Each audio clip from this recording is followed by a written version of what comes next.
C'était la fin sur le côté normal, classique, j'ai eu une demande d'une motion qui a été émise par Émile Tostivin à propos de la DGFiP. Je vous laisse l'exprimer. Merci. Monsieur le Président, Mesdames et Messieurs les vice-présidents, maires et conseillers communautaires, comme vous le savez, la restructuration des services des finances publiques ne sera pas sans conséquence pour notre territoire. Il me semble indispensable que cette situation soit évoquée ce soir en conseil communautaire. À ce jour, 57 communes et 7 communautés de communes du Morbihan se sont déjà prononcées pour le maintien du service des finances publiques. Sans porter de jugement sur le fond de la réforme, il est tout simplement du ressort des élus de faire remonter les difficultés et les conséquences de cette restructuration pour les communes rurales qui verront encore une fois les services publics fermer leurs portes et se creuser le fossé entre le monde rural et les centres urbains, pour les usagers qui, à terme, se rapprocheront des villes plus importantes afin d'y trouver plus de services de proximité, et pour les agents qui seront obligés de déménager pour conserver leur emploi. Je vous ai donc envoyé une proposition de texte qu'il faut mettre à jour, parce que j'ai appris il y a 2 jours que la fermeture de la trésorerie de Mauron n'est plus prévue pour le 1er janvier 2023, mais 2022. Donc je vous remercie pour votre attention. Est-ce que je lis la motion? Vous l'avez tous reçue, mais je peux la lire si vous voulez. Bon. Alors, la restructuration des services des finances publiques initiée par l'ex-ministre des Actions et des Comptes publics, Gérald Darmanin, aura des conséquences négatives sur l'ensemble d'un large territoire, pas seulement Ploërmel. En effet, les particuliers devront se rendre à Pontivy pour toute démarche, demande ou réclamation concernant leur impôt sur le revenu et leurs impôts locaux, ainsi que les usagers pour les questions communales, cantines, garderies, tandis que les professionnels auront leur accueil à Vannes. De leur côté, les habitants d'Auray devront venir jusqu'à Ploërmel pour tout ce qui concerne le foncier, alors qu'aucun transport en commun n'existe entre nos communes. À partir de 2022, c'est l'ensemble des Morbihanais qui devront se rendre à Ploërmel pour les problèmes liés au foncier. Voici le programme de restructuration prévu pour le pays de Ploërmel, d'après le calendrier de la DGFiP. Donc pour le 1er janvier 2021, fermeture des trésoreries du Palais, de Beau et de Bourin, donc ce sont des villes. Pour Ploërmel, transfert de la gestion hospitalière du Palais à 108 km de Ploërmel.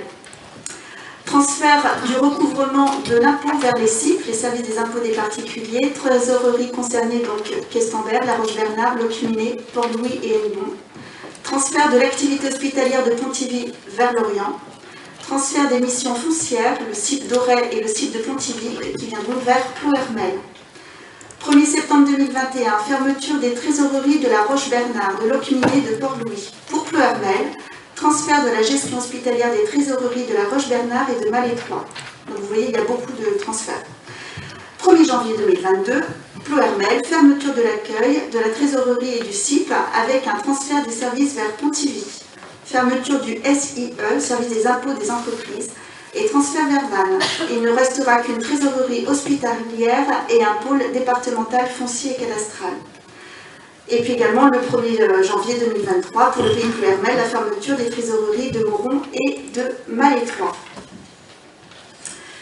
En 2019, le CIP, Service des impôts pour les particuliers de Ploërmel, a accueilli, pour information, 18 090 personnes, dont 2 113 rien qu'en octobre, entre autres pour la sortie des avis de taxes foncières. Cette restructuration va contraindre les contribuables à des déplacements supplémentaires qui engendreront une perte de temps, voire pour beaucoup l'obligation de prendre une demi-journée de congé pour régler un simple problème administratif. Aux frais de transport s'ajoute l'augmentation de la pollution, alors que nous devrions justement limiter et optimiser nos déplacements. Les maisons des services ou France Service, comme celles prévues à Ploërmel, ne rempliront pas les mêmes services aux usagers. Elles ont pour objet d'améliorer l'accessibilité et la qualité des services en milieu rural et urbain pour tous les publics. Donc c'est la loi modifiée 2231. Elles n'ont pas vocation à remplacer les services actuels. Les agents territoriaux, n'ayant pas bénéficié de la même formation professionnelle, n'assureront qu'un simple accompagnement numérique et seront polyvalents dans d'autres domaines que les finances publiques. Par ailleurs, ces agents territoriaux seront à la charge de la communauté de communes. Le conseiller communautaire, donc voilà l'objet de cette motion, désireux de préserver le service public de proximité, demande le maintien de l'ensemble des services des finances publiques de Ploërmel. Voilà, je propose de sur cette question. Ok, merci, Mme Tostiva. Merci. J'ai bien reçu votre proposition de motion concernant les services des finances publiques de Ploërmel. J'entends comme vous les craintes du personnel face aux réorganisations qui vont être opérées d'ici 2023 dans les dernières dans ce service public. Concours de circonstances, comme vous, comme beaucoup ici j'imagine, j'ai lu ce matin dans un grand quotidien les arguments du nouveau directeur des finances publiques du Morbihan, M. Philippe Merle, que je devais recevoir très prochainement d'ailleurs à sa demande à la mairie de Ploërmel. Eh bien, vous voyez, je ne suis pas sûr que ces changements seront au détriment de nos concitoyens. Je ne suis pas certain que la qualité du service rendu à la population et aux collectivités sera affectée par cette réorganisation. Et je me méfie des procès d'intention. Lorsque je lis qu'un accueil de proximité sera ouvert au public dans les maisons France Service, eh bien, je m'en réjouis. Je suis très favorable à cette nouvelle façon de fonctionner avec un lieu unique, en proximité. Les maisons de service en public les maisons France Service sont en proximité. Pour répondre, je dirais, aux nombreuses interrogations, c'est vrai que chacun peut avoir. Sur ce point, à vous lire, je crois que vous confondez l'accueil de premier niveau, effectivement opéré par des agents de la collectivité et visant à favoriser l'accès à tout type d'informations, avec la mise à disposition de bureaux d'accueil pour cette permanence, de services spécialisés qui viennent de l'extérieur, comme on fait déjà d'ailleurs pour le conciliateur de justice, on fera pour les finances publiques. Lorsque je lis qu'à terme, ce sont 12 agents spécialisés en finances des collectivités territoriales sur le département qui pourront répondre aux questions des maires, les accompagner dans le montage des budgets, etc. Je pense que c'est une bonne chose. Lors de la conférence des communes, lundi, j'ai fait un tour de table pour savoir ce qu'en pensaient mes collègues. Ici même. J'ai l'impression que les solutions proposées par l'administration fiscale répondent aux besoins tels qu'ils ont été exprimés lundi soir. Lorsque je lis que sur le site de Ploërmel, le nombre d'agents sera accru et que ce site sera identifié au niveau départemental comme le pôle ressources en matière foncière, je m'en réjouis également. Cela inscrit Ploërmel dans l'armature régionale avec des compétences spécifiques identifiées.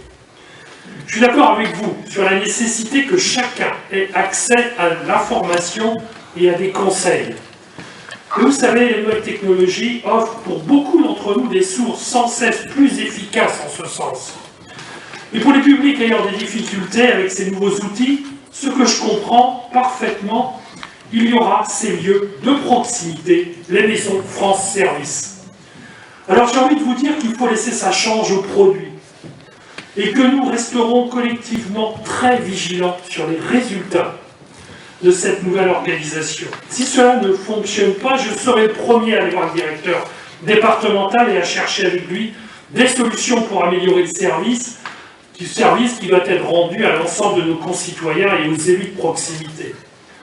Avant de nous ériger contre, comprenons la démarche, observons les premiers résultats et participons à la construction de nouvelles façons de faire. Je dirais plus en adéquation avec notre temps. Voilà, je suis prêt à soumettre votre motion, effectivement, au vote, on va le soumettre au vote, hein. Mais si quelqu'un veut s'exprimer sur ce sujet, tout à fait possible.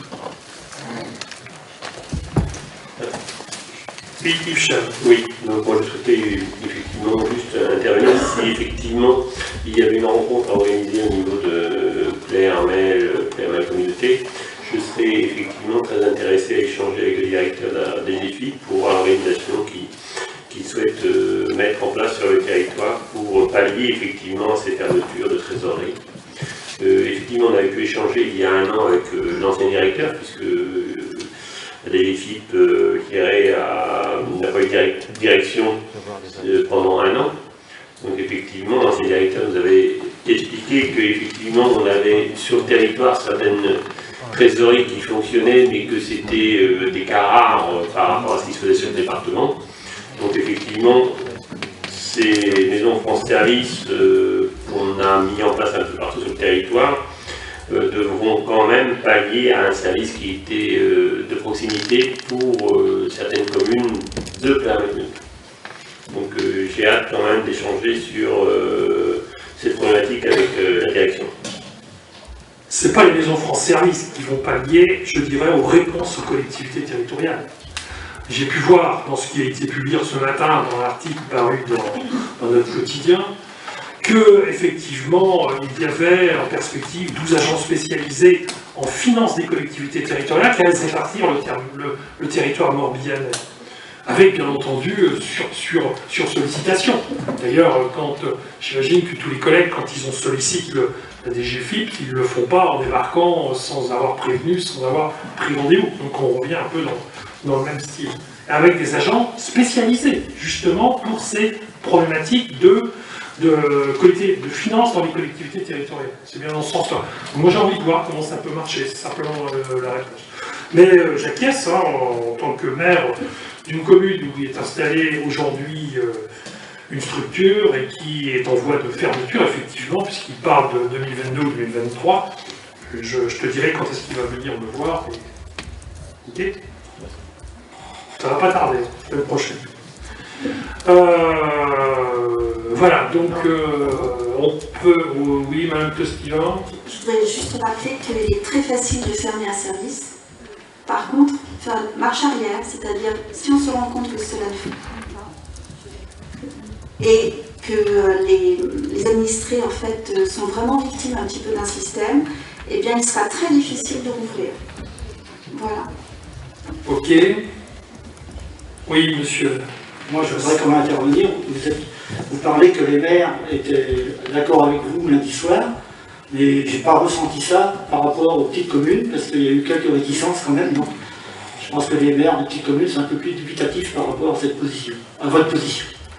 Non mais attendez, monsieur Josse, moi à un moment donné, c'est simplement, je n'ai pas dit que les maires étaient d'accord avec moi, que j'étais d'accord avec eux, j'ai simplement dit que j'ai entendu un petit peu l'approche qu'il pouvait y avoir. Et que la réponse qui nous est apportée, c'est de dire que, oui, effectivement, il y aura 12 agents spécialisés en finance des collectivités territoriales sur le territoire, qui se rendront directement et qui vont gérer ça en proximité avec les communes qui le sollicitent. Et quand on a fait le tour, ce n'était pas le cas de tout le monde. Et comment ça se faisait avant, c'était un peu dans le même style. C'est un peu ça. Donc effectivement, c'est simplement, non, on est bien d'accord là-dessus, quoi. Ok, bon écoutez, je trouve, oui... Madame D'Europe, rapidement, je propose après qu'on passe au vote. Juste rapidement, toutes les organisations ont vocation à se réformer pour gagner en efficacité. Donc quand je vois qu'une réforme des finances, du coup, se répartit sur le territoire au lieu de faire comme d'habitude, de se concentrer sur Vannes-Lorient, je trouve ça plutôt pas mal que Ploërmel gagne la compétence de trésorerie hospitalière et de spécialité foncière. Donc pour notre territoire, ça veut dire de l'emploi. Après, il faut, au-delà de l'organisation des finances, qui se réorganise du coup de façon pas si mauvaise sur le territoire, sauf pour Moreau, il faut que le service effectivement soit rendu, mais les contacts, il faut que les maisons de service au public fonctionnent comme dit. Et moi je trouve que l'organisation, pour une fois, elle n'est pas si centrale que ça. Donc, Juste pour répondre au niveau de l'organisation, c'est exactement le contraire. C'est-à-dire qu'en fait, là, on centralise SIP et SIE sur Vannes et sur Pontivy. Centralisé sur Vannes et sur Pontivy. Pour les habitants de Ploërmel est un petit peu plus loin même. On déporte vers les MSAP de Steven. Après, c'est pas justement un spectre qui est complètement différent, c'est pas tout à fait ça. La discussion elle est bien là-dessus. C'est évident. Bon, ok. On va passer au vote. Alors, je ne sais pas comment je m'y prends. Qui est pour? Voilà, la motion. Pour la motion. Pour la motion. Qui est pour? Allez-y. Vous comptez, hein, je peux... Comptez pas sur moi pour compter.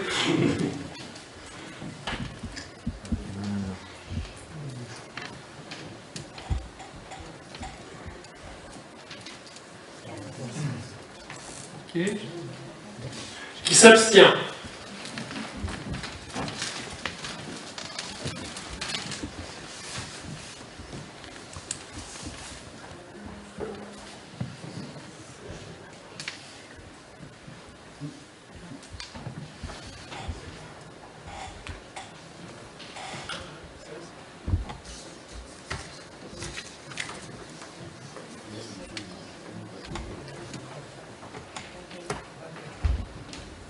Qui est contre?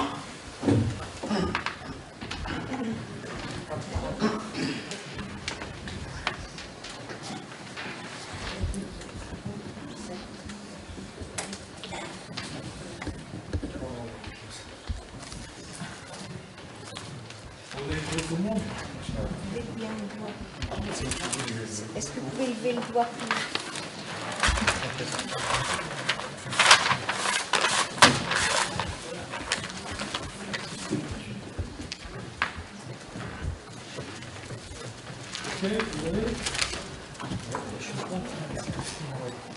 Bon, allez-y.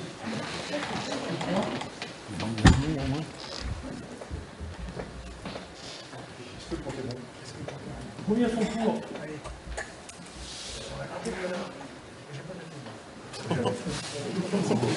Bon, allez-y.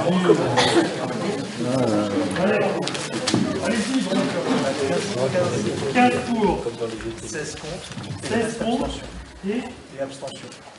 combien d'abstentions pour reste? C'est-à-dire un bon paquet. Oui.